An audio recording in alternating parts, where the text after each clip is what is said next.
নারায়ণজি foreign ডিপার্টমেন্টে ছিলেন, কাজে সেই হিসেবে তিনি আমার থেকে বরিষ্ঠ। এরা সকলেই বয়সে বরিষ্ঠ, কিন্তু তিনি আগেই ছিলেন। তার সঙ্গে যোগাযোগটা সেই সময় থেকে। আর কাজল আমাদের 2 বছর পরে অবশ্য তার চাকরিতে ঢুকেছেন, কিন্তু কাজলের সঙ্গে যোগাযোগটা খুব নিবিড় হয়েছিল এই কারণের জন্য, যে বিভাগে আমি কাজ করতাম ও যখন চাকরিতে 2 মে 1975 যখন জয়েন করলো, তখন সেই সমন্বয় বিভাগেই ও কিন্তু জয়েন করল।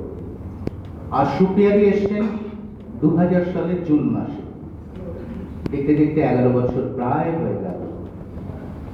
বাইরে থেকে এলে পরেও সেন্ট্রাল অ্যাকাউন্টসে যে পারিবারিক বাতাবরণের সঙ্গে এই তেজনারায়ণজি এবং সুপ্রিয়া দি এই দুজনেই কিন্তু নিজেদেরকে যুক্ত করে নিতে পেরেছে।